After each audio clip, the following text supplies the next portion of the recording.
Bagaimana sikap saya kepada orang tua saya yang fanatik kepada ormas yang beranggapan perbuatan bid'ah itu tidak apa-apa asal baik. Dan pernah saya menolak suatu perbuatan bid'ah. Tidak usah disebutkan contohnya ya. Saya lebih memilih ikut kajian sunnah yang sebenarnya, dan saya pernah mendakwahi dan berdebat ikut Al-Quran dan sunnah diajarkan Nabi, dan saya dibilang seperti Muhammadiyah dan seterusnya. Baik, tidak usah sebutin nama-nama ormas, nama perbuatannya teman-teman sekalian. Kalau anda sudah faham bahwa saya ini perbuatan bid'ah atau ini perbuatan yang Nabi tidak contohkan dan kita tidak ingin kerjakan, ya sudah, kita jangan kerjakan. Masalah orang tua, tetangga yang masih melakukan, kita ingatkan semampunya. Mereka tidak mau, ya sudah, semua diapain. Gak mungkin kita maksain kan. Yang penting teman-teman, banyak orang yang sudah ngikutin kajian sunnah, mereka tidak maksimal dalam mengerjakan sunnah. Seperti contoh, banyak teman-teman ikut pengajian sunnah, sudah pelihara jenggot, sudah nggak isbal, udah mulai ini, tapi mukanya selalu abusan kantarira. Tahu apa? Nggak mau salam, nggak negur orang sakit nggak dijenguk, orang butuh nggak dibantu. Mestinya antum di saf pertama itu. Orang miskin kita yang paling pernah beri. Orang butuh bantuan kerja gotong royong, kita yang paling pertama hadir. Takziah kita yang paling pertama datang. Contohkan sunnah Nabi, bawain makanan, doain, sabarin, pulang. Itu kan sunnah Nabi. Masalah orang lakukan ritual-ritual yang dianggap tidak ada sunnahnya, maka itu mereka. Kita nasihatin, doakan, tapi kita tetap tunjukkan sunnah. Jadi jangan nanti orang menganggap, oh orang ini alirannya kayaknya lain nih. Karena tidak senyum, tidak sapa, tidak bantu. Nggak ada orang teman-teman kita kasih makan, kita kasih minum, dibantu, dijenguk, disenyumi, lalu kemudian marah dengan kita. Kan nggak mungkin, sudah manusiawi itu. Tapi kalau dia abusan kantorira tadi, itu jadi masalah. Nggak mau senyum, nggak mau salam, eksklusif. Begitu ketemu yang paling pertama dilihat celananya cingkrang nggak ini? Kalau enggak berarti bukan teman, bukan sohib. Salah itu. Karena itu salah. Semua yang syahadah saudara kita muslim. Tegur, sapa. Mungkin dia belum faham. Jadi mad'u. Bisa kita jadi penyebab hidayahnya kan gitu. Jadi tunjukkan sunnah yang sebenarnya. Harusnya begitu. Apalagi orang tua, hati-hati. Allah mengatakan wala taqul lahuma uffin wala tanharhuma wa qul lahuma qawlan karima. Jangan ucapkan uff.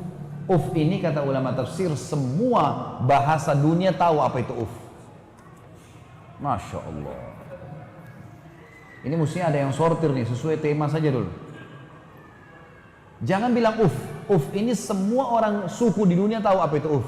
Kalau kita Indonesia, nak beli nak, nanti aja ibu, nanti aja ayah, ayah ini, ibu ini. Jangan dan jangan bentak mereka, dan ucapkan kepada mereka qaulan karima. Qaul itu perkataan, karim ini teman-teman, karim ini di atas baik ya. Jadi kalau tidak tahu bahasa Indonesia, kalau ada orang baik, kalau ada orang di atas baik, di dalam bahasa Arab itu ada tingkatan begitu. Kalau orang baik biasa ada juga bahasanya orang yang sangat baik, karim namanya, orang karim. Karim itu ada orang yang suka memberi, ada orang yang memberi, tapi memberi kalau diminta. Ada orang tidak diminta pun dia memberi. Suka dengan tamu, suka memberi, suka sapa. Ini namanya orang karim. Allah bilang apa? Ucapkan kalimat yang karim. Jadi biar dia marah-marah, kita baca bahasa tetap santun. Kan gitu. Orang tua kafir saja berlaku hukum ini, apalagi orang tua muslim. Jadi jangan hanya karena masalah ada bid'ah dilakukan lalu kita membenci, tidak.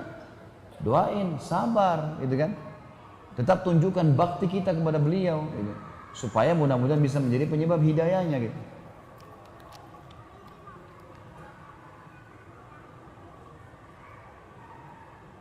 Waduh, saya nggak bisa ngerti ini tulisannya, tulisan indah begini, masya Allah.